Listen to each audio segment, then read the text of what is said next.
Welcome to today's discussion with Silke Huismans, Hennes Derere, and Lea Kukovicic, and I'm Sonja Lotker. I'm going to moderate today. Today's discussion has the topic of art, future, and social impact. So this is what we're going to talk about. We will start off by short presentations, introductions by the artists, and then we will go directly into dialogue with you. So please, we would really like this not to be monological, if it's not just us talking and us talking amongst ourselves, so be ready to ask questions right after the presentation. That's our wish, not to be alone here and to be somehow together with you guys. So I must admit that this topic of social impact is not an easy one. It's not an easy one for many reasons. Obviously, it's a very wide topic, and it can be approached from many different sides. For me also it's quite problematic also because I think since we live in this neoliberal times, art always has to prove that, you know, that we're useful, you know, so very often we are required to prove that we have, whoa, this is very loud, that we have, you know, that we are useful, you know, and the social impact is like the go-to thing for many grants and many, you know, projects and so on. On the other hand, it's very obvious that theater in itself almost always has social impact because it's people gathering in one place and people somehow, groups of people negotiating how they perceive things. So in the theater, I guess, especially good theater, things are established, re-established or questioned, and they're always social issues, obviously. So we can say that theater always has social impact or never, and so on. But I think this discussion is well curated by Alma Selimovic. She chose the artist, and she asked us to talk about, she chose the artists that work in such a way that they are not afraid to look catastrophe in the eye, which I think is a very important thing. And I think, to say it in a simplified way, today's theater, I think there are two approaches to social impact. One is utopian, one where you create theater in which people relate in a different way, where you create spaces that do not exist yet in the society, but you wish that they would exist. And then there are artists that take out the heavy stuff and put it on stage, you know, and things that we are afraid to talk about. And I would say that, of course, both of those approaches are legitimate, but today we will talk about the hard way, the artists that are taking out, you know, hard issues, or even put themselves in a position that is a fragile position, a position in which you maybe don't really know exactly what you're doing, but you are working with a difficult topic. So I think I'm going to ask Lea to be the first one to tell us a bit about her approach to this, and then you guys. Hello. I made some bullet points so I don't forget what I wanted to share with you, because usually at this kind of settings my brain usually freezes, or I say things that I don't really think but are appropriate for the discourse that we are a part of. But I just want to say a few words. I usually start from the point of my work from the point of stupidity, or of me not knowing, and dealing with the last project. I was dealing with the topic of capitalism, some word that we all kind of use, but do we really understand it? And I'm quite bad with words, because the words for me are abstract. So also, like for example, I cannot make a dish if there is only if there is no video next to it, I would make it completely wrong. So I usually take words that are constantly part of the discourse and caught in this loop where there is no end, where you cannot find an end to them, and that you can point, that or I can point, or the team can point that there is something wrong, but I cannot really know where to pinpoint them, like what is the wrong thing. But it feels wrong, and I think they're wrong, and then I try to create the conditions so that I could step inside of this exact parameters that we are dealing with, and I also ask my audience to step in this trap, or how we say it, in the heart of darkness. So we try to establish enough rules so that we can all play a game, but that there is also understanding of which rules we want to break and how we want to approach it differently. So I think I'm not trying to change the world, but I'm trying to look at the world. And I think that is what also theater does. It takes things from real life and it puts them on stage so we can see them from another perspective, not just us that are making a project, but also audience members. And one thing that it's the hardest for me in this kind of looking the catastrophe in the eye or going into the heart of darkness is that I don't go there by myself. In theater, I invite other people to step there with me, because these are processes that from the beginning are about the things we don't know. So it's also a question of how to take the responsibility for not knowing, and for inviting others that they step inside with me and catastrophe.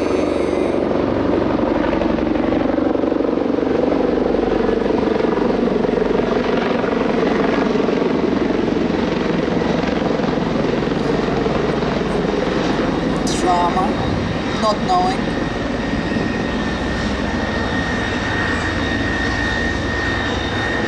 Yeah, so it's also dealing with, can we take the responsibility of not knowing, and if we are not allowed to take responsibility for not knowing, then can something new happen, or we are just caught in the loop of all the things stay the same.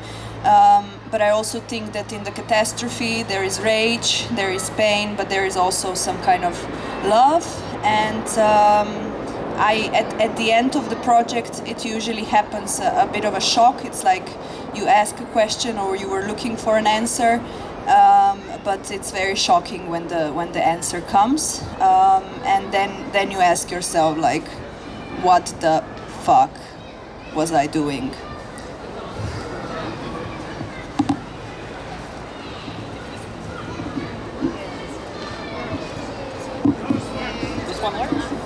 So this one works? All of them work? Sorry. Thanks for the presentation. It was nice to hear a bit more about your work, because we missed the auction last year, so we only heard about it and we were not present. So it's good to hear a bit about your approach. So I'm Hannes and this is Silke. We're from Belgium, and we did not prepare bullet points, but we will try to manage anyway. So this year it's already the third time that we participate in Mladi Levi Festival, and this year we present Out of the Blue in the festival, which is a piece about the Belgian involvement in deep sea mining, and it fits within a broader research that we've been doing over several projects, all the three of them which have been presented in Mladi Levi, around mining and the use of resources. And so our approach towards looking catastrophe in the eye, as if we use the title of this talk, is that during our research we talked with a lot of people, we interview a lot of people around a certain topic or a certain subject, and we use the insights of these conversations, but also the actual audio of these conversations in theater. So we bring together various perspectives on something, in this case mining, or in the case of the piece that we present, deep sea mining. We bring them together on stage and let the contrast between the different opinions or perspectives speak for themselves, rather than us saying that something is good or something is bad. But we leave the task of seeing what lies underneath our research to the spectators in our pieces. Do you have anything to add? Maybe something that relates to Lea is that it's not that we did it by purpose, but it's also we are making something visible that is invisible in theater, and I think that's something that you also said in your presentation, and that I wanted to add. So. Yeah, indeed, I agree with it. That's about it, I would say. Yes, maybe I just have one question before we start the discussion. When we say you enter the heart of darkness or doing the hard things, sometimes the hard thing is hard for the audience, sometimes it's hard for the performers, sometimes it's hard for the makers, and it has, of course, different levels of hardship. For instance, I don't know, some of you must have seen All Inclusive by Julian Hetzel the other day, which I was part of. I worked on it, and for me there's this scene where it's a pop song in which the actress is singing the numbers of people that were killed by bombing in Syria. Every time I watch it, it's extremely hard for me to watch it. And I know it's easy for the actors, I know it's easy for everyone on stage, but I know it's hard for the audience. And for me, every time I watch it and I think, why did we do this? I cannot really look at it, although I know it's only hard to watch. So I wanted to also ask you what, and Lea, maybe it's good to say that you sold a performance, that you made an auction of a performance while the performance was happening, and that you basically sold somebody else's work, somebody else's collectiveness, and so on. So if both you and you can say what is the hardest, or what were the hardest moments, or what are the problem moments for you when you do the research and when you do the project? Yeah, I think that's a very good, very layered question. I think also the work of Julian and the work of Lea connects to it, even though we didn't see the auction, but I think it gives already some kind of idea that, in a sense, what we are doing is we are producing work out of bad things, in a way, with mining stories, for example, which was about a disaster in the place where Silke grew up in the south of Brazil, which was our first work. And this already is at the heart of it. It's a problematic position that you take up as an artist, as a documentary artist, because you make work with some kind of intention of trying to, if anything, pull a bit on the collective consciousness, or pull a bit on the collective narrative that exists around certain topics. But always it's you make this work from a position which is not participating in the disaster, in a way, or in the event that happens. And so I think that's something that we in our work try to think about and try to be respectful of and be mindful of in how we approach talking to people, how we approach putting people's voices on stage in a theater piece, and always try to do it in the most ethical way possible. But there's this thing that we sometimes say, which is a bit of a joke, but you could make a piece about your own mother, and always it's using someone's voice or someone's story in a performative setting, and so you make a dramaturgy, you make a a narrative around it. You put things in a certain order. Eventually, you can't avoid it, and so I think our strategy is a big word, but what we tend to do is then make very clear that within the documentary pieces that we make, that it's Silke and Hannes who construct a narrative. You see us in the case of the performance that we will play tonight. You see us pressing pause and play, taking things out of context, putting things in a certain order. You see us constructing the narrative on stage, and we use it as the main performative element of our pieces, whereas in conventional documentary you would put the editing behind the scenes. And so I think that's a bit our approach to this, always showing that it's a subjective construction. Yeah, I think that topic of telling other people's stories, which is now a very common question, whose stories can you tell, and is I think it's a very valid question, of course, appropriating other people's stories, but I think it also points to the fact that we're becoming so individualistic that we think that we're separate to everything else, and that we also have to start thinking that things are shared, you know, like the way our body becomes water and food that we eat. Also, we are part of dialogues, you know, we're not so separate to others. So I think that question is part of the Western individualistic society in a way. Yeah, I think that's a very good and valid point that you raised, that it's almost impossible to be isolated and be independent from something that happens in the world, especially when things are flowing into each other more and more these days. So that's also an aspect of that question and that But in the process. same time, I would get very angry if a 20-year-old boy made a show about menopause. I would be very, very angry. So I understand the other side too. And Yulia, do you want to ask? Yeah, we are in a negotiation and in conversation for another auction that after the first auction we did, I said, or we all thought, I think, never again.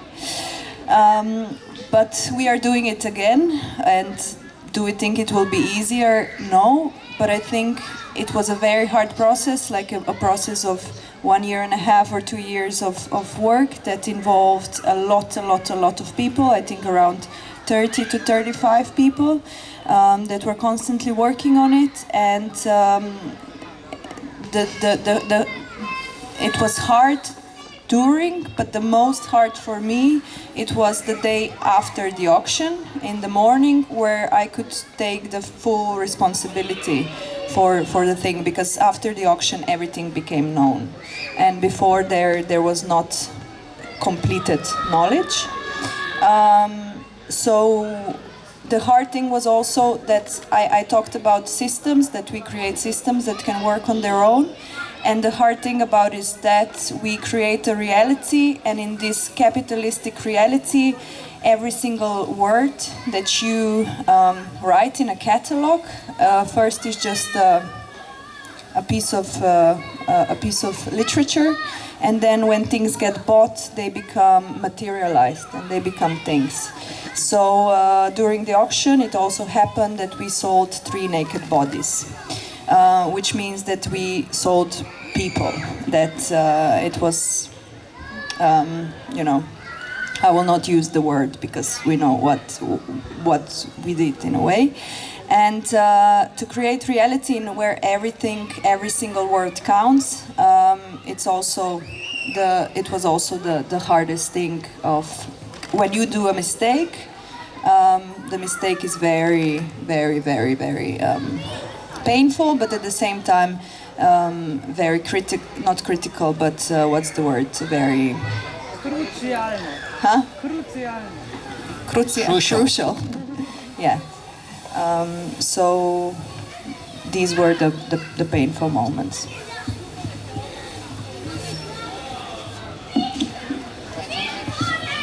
I maybe have a question. I'm wondering to the people participating in the auction, both the things or people being sold as well as the buyers. Where does the border lie between it being a a very clear constructed thing and being reality, or how did you experience it? Like, is it always with this irony underneath, or does it sometimes become really tricky? It becomes really tricky because I take things quite literally, and I think this also comes from the fact that the words for me are abstract, so I need to make the things literal for me to really understand. But at the same time, during making the piece, I understood that everything is fiction, and that we enter a money system, like a fictional system, the thing that it's the most fictional, like it's even more fictional than theater, or like we understand it's fiction, we understand it's a paper, but at the same time it's a useful fiction because we cannot live without it. So to understand the fact that we are creating realities, and that in these realities we can also shift some things. For example, with the auction houses, usually it happens that the artists get the least money when the work is sold.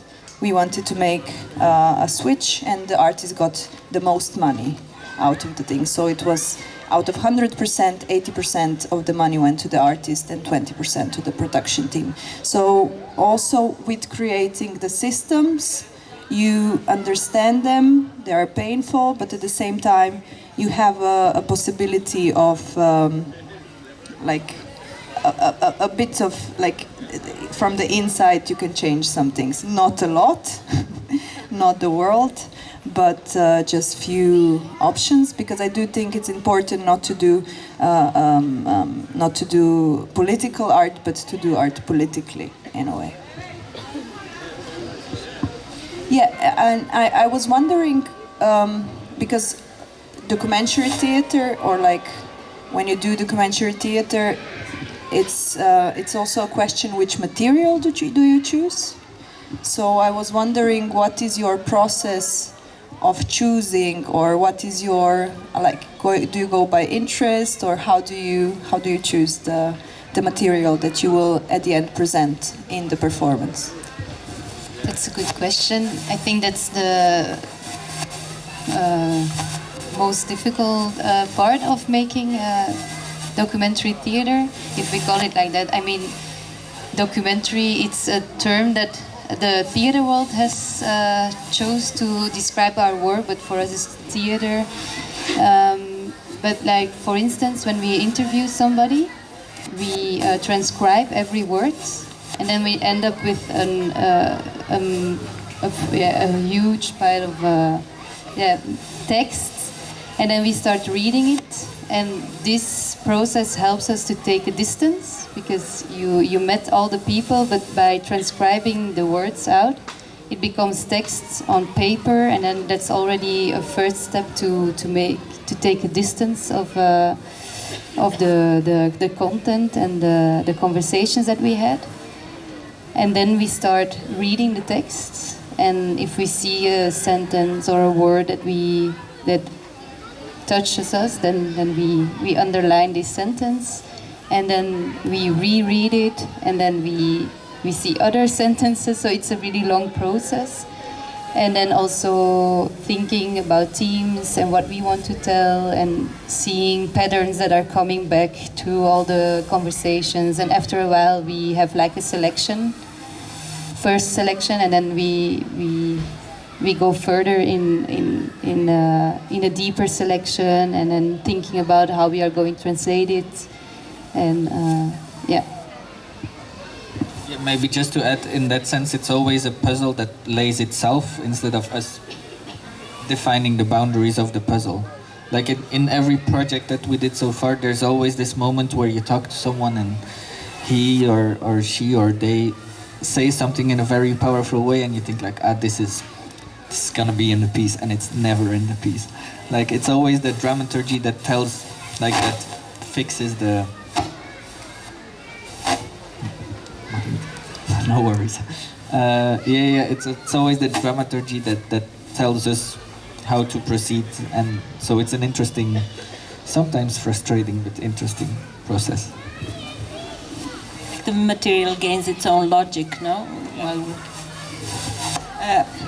Silke and Hannes have to leave at 6 o'clock, and I would really like now to include you into the dialogue.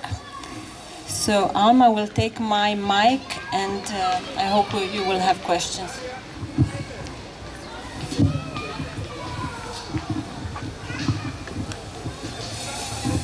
So then I will ask Silke and Hannes first.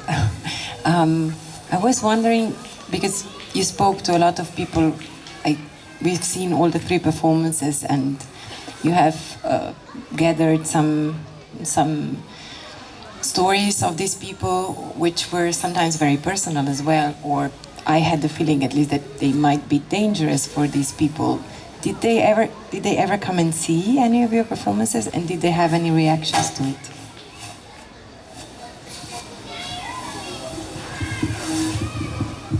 For example, the piece that we show tonight, all the people that we have interviewed came already to the premiere. So this time it was also in Belgium. It took place like the CEO of the deep sea mining companies from Belgium. So it was easier to bring them to the theater piece because, for example, people that we interviewed in Brazil or Nauru, it's more difficult to meet them and to invite them to our theater. But then, of course, we have a video of the piece, but it's also difficult to send a video without being there. So you have to introduce it, you have to have video meetings to talk about the piece before you send the video link. But for example, for Out of the Blue, we had good reactions from everybody. Like they agreed with how we used their voice in the piece, and for the other pieces as well, we had good reactions. But for some, it was like when they were seeing the piece, they were how do you say it? Reliving the piece, and then that's for some it was really hard because then they were there again in the story. But for so far, the reactions were okay.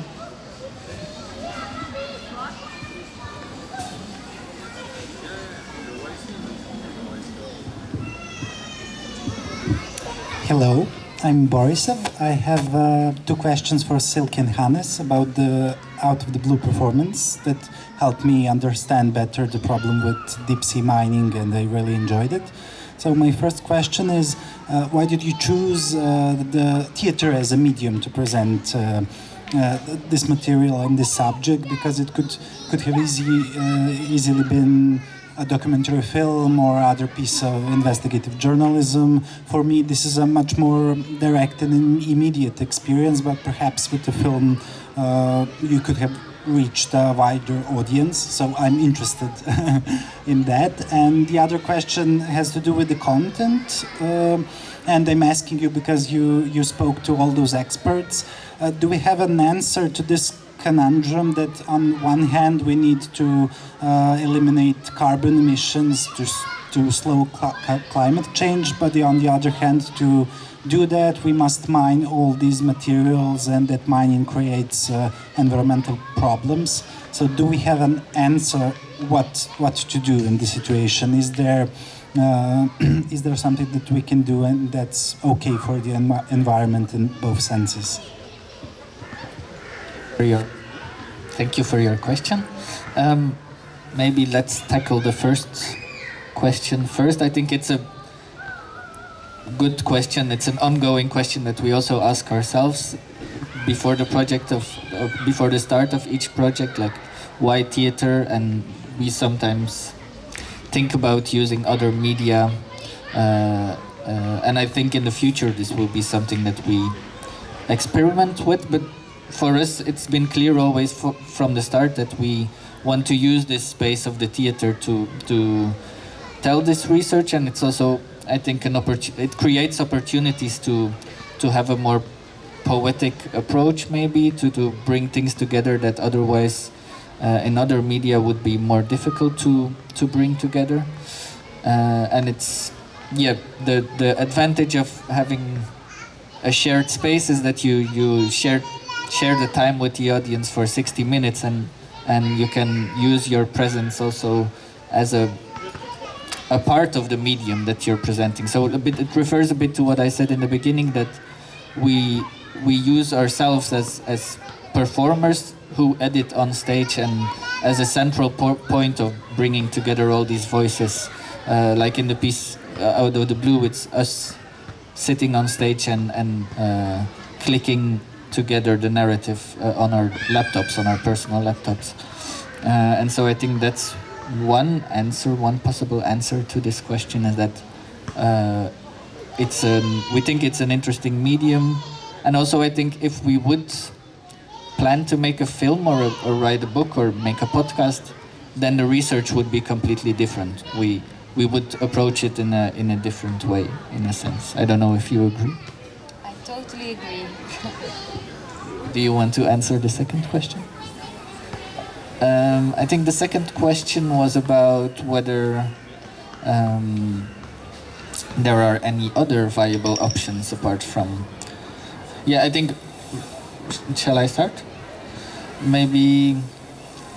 I think yes, because a bit the conundrum that's placed in front of us by a lot of narratives around deep sea mining is that in order to make this green transition, which is widely discussed and which is widely presented as the only viable alternative or way to progress towards the future, this creates a necessity for resources, much more than we have mined already in the world today.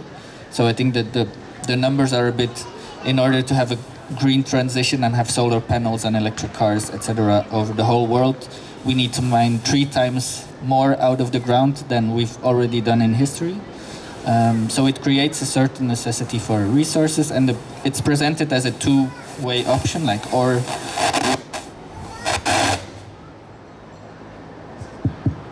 we do land-based mining and to get these resources and metals, or we go to the deep sea where there's no displacement of people, where there's no ecological consequences on land. This is not my words, but the words of the industry. But I think what's forgotten in this two-way option is that it's both ways are pointed towards keeping on facilitating the same lifestyle that especially Western countries or European countries have. And so this is something that's never put into question. So I think looking there would already be a good starting point to broaden the spectrum of the question.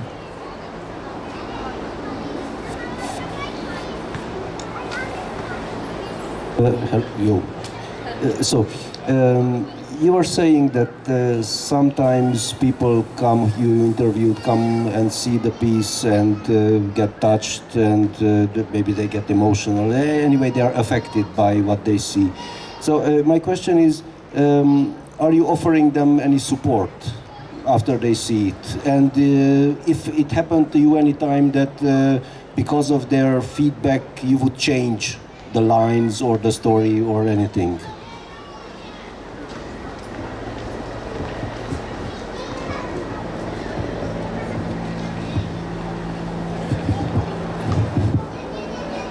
Yes, there it is. Hi, thank you for your question. For example, now with the last piece, for example, the CEO, he came with 4 people. Gonna wait for the sound of the... Here comes again. Here comes again. Of course, it's if people would like to change things, we are open to it. That's no question for us. That's very important that they know that they can approach us. Sometimes I think, for example, the CEO came with his legal advisors to the premiere, so it could have been that he said, no way that you can use my voice, but he agreed with it. So yes, we are open to change things. Even if people ask not to use it, we will not use it anymore, and see how we can change the piece. And actually, during touring our pieces, we always change things. We always learn by the reactions of the audience as well, or from the people who are part of the piece. They say things to us that we think, that's a good remark. Let's change it. Like, it's really little details, but actually, if we keep on playing this piece out of the blue, in 3 years, there are gonna be changes in the piece. I think Marika knows that a little bit. She's following our pieces already for a long time, and the support. Most of the people, like for example, the first piece, the voices that you hear are people that I know from my youth. So these are people that I know, and I have a good relationship with them. And like the experts that we interview, like we have people from like scientists or economic people. They keep on following our work. So we also have exchange beside theater. So we also have working relations beside the theater, so they are all part of it. But of course, there was once a guy who came to see our second piece, and he came to the piece, and we didn't see him after the piece, and we were really worried, like, oh no. And we didn't heard it from him for 3 days, and we were, oh no, I hope he's okay with it, and I hope he wasn't shocked or traumatized by the story. But then we emailed him and asked if everything was okay, and if he didn't agree with how we were presenting the story, he can say it. And then it was okay, it was just too much, but then after 3 days he answered that it was fine, but just he didn't want to talk with people or with us after the performance. But yeah, there is space for it. It would be wonderful if somebody has a question for Lea too. She's sweating next to me. I do. Somebody's gotta ask, why are you dressed like this? You don't have to answer though. Because I am rehearsing for the future, and the heat is not going anywhere. The climate change is here, and capitalism is not going anywhere. So I'm rehearsing for the future because sometimes when there would be 28 degrees like it is today, we will be dressed like that. That would be the cold day. Very cold day. Okay, just to say, there's nothing wrong with the microphones and there's nothing wrong with Martin. It's just a lot of noise around and wind and telephones, so it's the equipment's fault.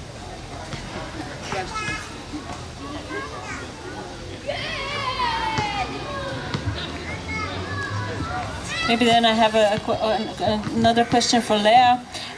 Maybe you can tell us why you decided to sell the performance.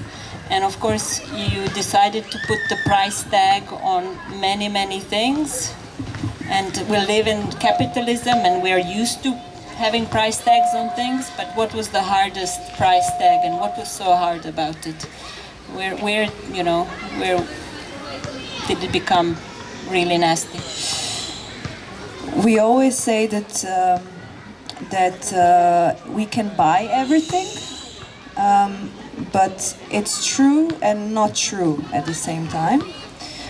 For example, in All Inclusive, Christine, the actress, said it's hard to sell a moment, and me and Alma, which she was a CEO, and she still is a CEO of an auction house, we looked at each other and we were like, it's not really hard to sell a moment.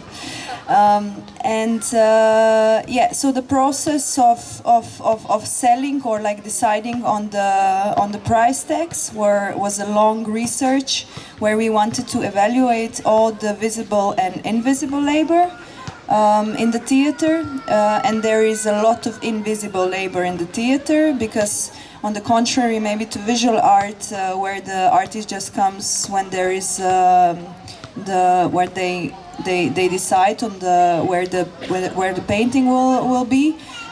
In theater, you need to all the team and the theater staff needs to come every single time in order that the performance is performed. And this doesn't happen once, and this doesn't happen 2 times, but it happens, like, for example, in the case of Beton Limited's performance Ich kann nicht anders, I think 45 times already, or something like that. So we had long discussions on all the work that it was done, but also all the things that you needed to do in order that you could make this performance. Like, for example, I didn't spend time with my kids where I was making a piece. So how do we evaluate that? Like this kind of manco, which is the lack of spending quality time with your family. So these were philosophical discussions, but at the same time very concrete discussions. And at the end of this research, we came to like a very high prices of what we would evaluate this piece of theater. So it was like, I'm very bad with numbers, so help me. It was like 180,000 euros for the performance, Ich kann nicht anders. And then we decided that this is the value, but also this is not the value at the same time now on the market. So at the end, it came to 80,000 euros, and then we tried to cut the we cutted the performances in pieces and see valuable things inside of them, and we put price tags on them. So we started off by the most valuable thing and the ephemeral thing, which is their collectivity. And we did put a price tag on their collectivity, which was the starting price was 5,000 euros, and the estimated value was 20,000 to 25,000 euros. Nobody bought it, but they almost bought it, because there was one person who was interested in it, but then decided otherwise and bought time. But the thing is that they've decided when they've heard, I mean, first of all, we were shocked that people will buy something, but when the collective heard about the fact that people are interested in it and they will buy things, they decided that they will not sell their collectiveness, and if somebody would bought their collectiveness, they would overbid them. So it's also the fact that it's crazy, no, to buy your own collectiveness, but at the same time, like, you know, you put it there and then somebody wants to buy it and then you buy it. Does that mean that your collectiveness, it's protected, or does that mean that somebody bought a collectiveness? Because somebody, if they would be bidding, they would buy themselves their collectiveness. I don't have answer to that, but I think it's very complex question of the ownership. They own their own collectiveness, which otherwise they don't, or how does it happen and why did it happen? And the other thing was that I was before talking about it, like. Because there were ephemeral lots and there were concrete lots, like material lots. So in the lot costumes that I mentioned before, and with the naked bodies, is that I don't know if I'm allowed to talk about that.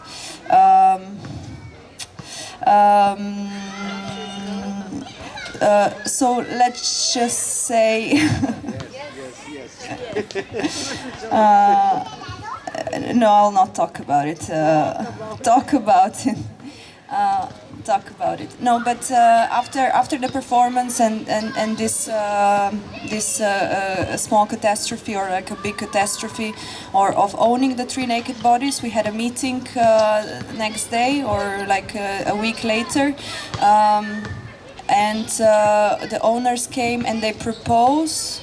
I mean, first of all, they are completely right, because when you read material things like blazer, underpants, etc., and then there is written naked body, you read it as a material.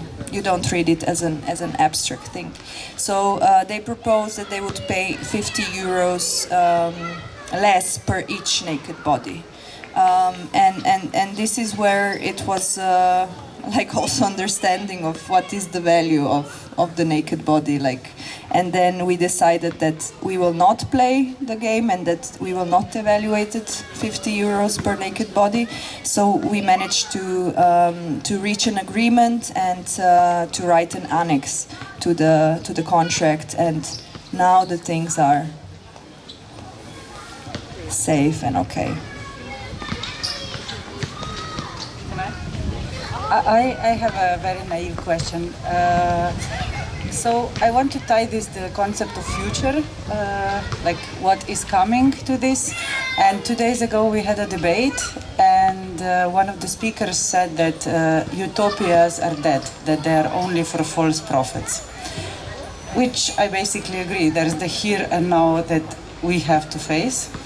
And but I think the human mind functions in a different way. We want a utopia, you know. I have my personal utopia, how I imagine the future.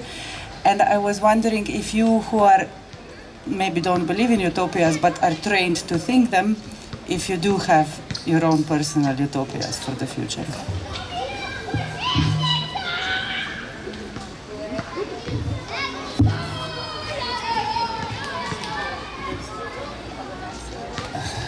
Do I have an answer?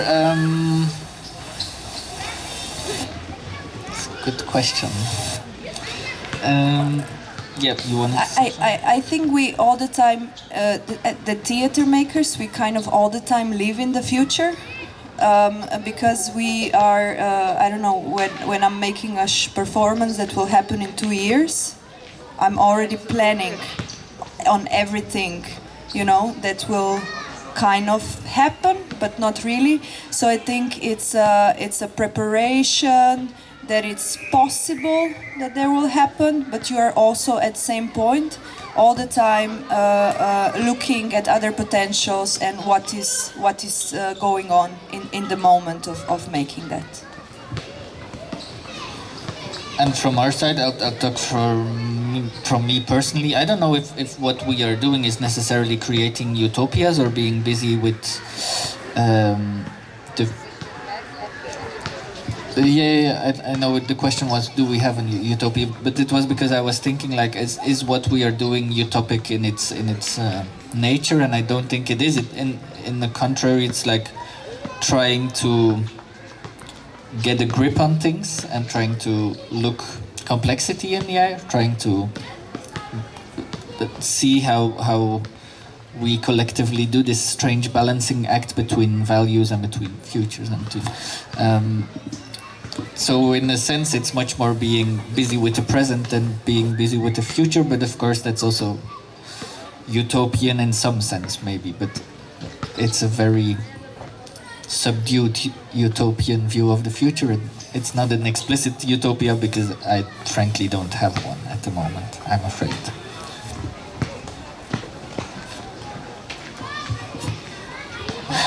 Leah asked, do you have utopias? Mine are so naive, I'm embarrassed to mention them here. So, but yes, I do. But I do think that Leah is right, that the moment you put something in the theater, you're questioning it and you're searching for other potentials, which is already looking into the future, how to use the potential differently. So I would say that if it's some kind of critical or creative thinking or taking out things that we haven't looked at, so looking at things better is already going for utopia, right? Because you're saying this is not okay in some way, or maybe it's not okay. So, but this is very vague answer, I know.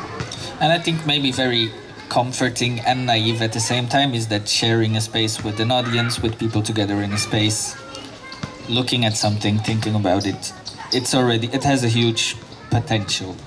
Yeah, I wanted to say that when you were asked about the documentary, that there's something about us looking at this together, and there's a certain responsibility that when you're watching a documentary at home and then you flip through it and you think about it or not, but when you're like, you have witnesses that saw you see it, there's a different responsibility, or like witnessing happens to you, I think. That's exactly what we try to do in the piece. Like the piece that we will show tonight and that we showed 2 days earlier, it starts with a poem which is called The Observers.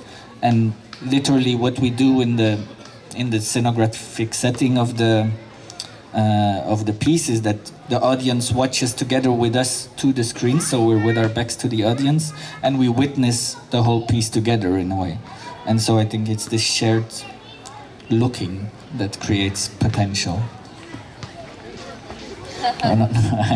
There's this, my favorite quote of Denis Diderot, you know, he said that there is no overview. One cannot see everything, the whole world, there's no God, so you cannot see everything. But in the theater, you can see your own blindness. You can see what you don't see. And like just seeing like that you're not seeing things, I think is already a step towards something. But we have about 5 more minutes, so maybe 1, 2 more questions, if there are. Yeah, I have a question for Lea about the buyers. Who are these people? So for me, it's very important to invite, or how to say it, to make theater not just for theater goers, but to attract new people that steps inside of the theater. I'm really interested in it, how I relate to the people that they don't know theater or are not familiar with theater. So with the auction, we made a clear and conscious decision that we want to have in the audience. Sorry, I'm going to take a bit of a circle around. To invite audience that are not only potential buyers or investors, but that are also just audience members that come to see either the performance or the auction or the whole project together. So in the first auction, the buyers became like a very different people. So from art collectors to artists to institutionalized theater to anonymous business owner. So it's to Balkan Express, which is a collective, I would say, or a network. Also a person that thought it was just theater and thought that he's not buying anything. Yeah, there was also, because one of the things with the buyers, or that we wanted to, you know, when you come to the theater, people think things are fake. So one of the main things we were dealing with, how to make it real, how to tell it's real money, it's real performance, it's real contracts. Yeah, so one of the person didn't. I mean, what we were trying to do, we didn't manage. But at the same time, you can see what a binding thing an auction is, because he bought it at the end, even though and not for a low amount of money. I think it was 1,200 euros. So it was a designer. Yeah, he thought it's funny to buy silences, but also it is funny to buy silences, but at the same time he wants to make a thing now out of it. So all the owners are trying to they invested in theater, and it says "Buy Theater Now," our logo of the auction house, but at the same time they are raising its value.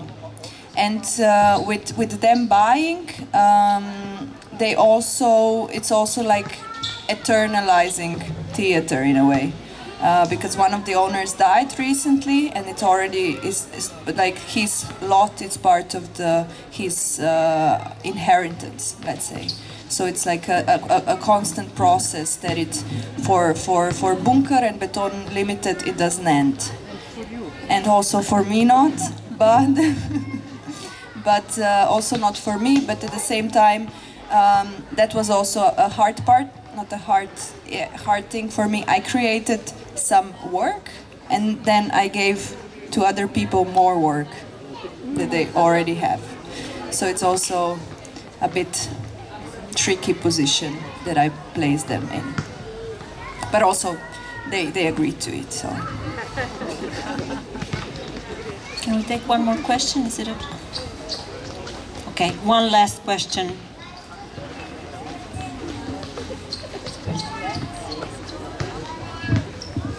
Lea, jaz bom zate imela vprašanje, ampak tokrat ne bi bila v angleščini, ker ne bom the perfect. Mene ste zdajle zadnjič pri Živadinovu sem prosila za zadnji stavek pozitiven, pa se mi zdi, pa zdaj je zelo negativna. Meni ste s tem dali eno razmišljanje o vrednosti, ki si rekla vrednost človeškega telesa, ne? Manj kot 50 €. In jaz boš prevedla ti. Prevaja, ok. Glej, jaz tle okrog gledam ta čas te krasne otroke, če vsakega od njih pogledamo in si rečem, kakšna je njihova vrednost, se upravičujem. Pri nas bi dali vse za njih, ampak ta trenutek nekje na svetu, pa ne bom zdaj rekla, da ne bom pretem črno gleda, so otroci, ne, včeraj recimo sta bila kao 2, ki sta zginila z tega planeta zaradi nekoga, ne, in kdo je tisti, jaz to vam dam kot naslednji projekt, razmišljate o vrednosti otroka, kjerkoli na svetu, ki je ta trenutek soočen z nekim norcem, se vemo, o čem mislim, da ne bom besede govorila. Jaz recimo, če bi zdaj imela denar, bi šla raziskovati družine in v Rusiji in v Ukrajini, ne samo od otrok, ampak od odraslih, ker tudi oni so bili otroci. To se pravi, kakšna je vrednost otroka, ne glede na to, koliko je star, ker ta otrok je zdaj eden izmed vas ali pa eden izmed naju. Kolikšna je pol naša vrednost, če lahko nekdo na svetu si da pravico, da to vrednost zmanjša na, rečo, na 0, na smrt. Upam, da si razumela, kakšno neumnost imam v glavi. To se pravi, to je ta stupidity. A si razumela? Lej, v bistvu vsak razume po svoje in to je meni zdaj naslednja ideja za vaš projekt. Tukaj okrog so otroci, ki so za nas neprecenljive vrednosti. Naredili bi vse. Približuje se nek zdaj, ne vem, Julian, neki za Juliana, zbiranje sredstev, ker mi bi dali vsak ne vem koliko denarja za nekega otroka bolanega. Ampak ta trenutek neka mama joče, ker otroka ni več, torej nima vrednosti. Če ste me razumeli. Vsak po svoje naj si to vzame za naslednji projekt. Thank you very much. This is a start of a next discussion, but I would say that what we do, if it's critical thinking and creative thinking, it's always thinking about the future and the children in a way. But I think we close now because you have the performance tonight. We will see you later in the theater. Thank you so much, Lea, Hannes, Silke. Thank you.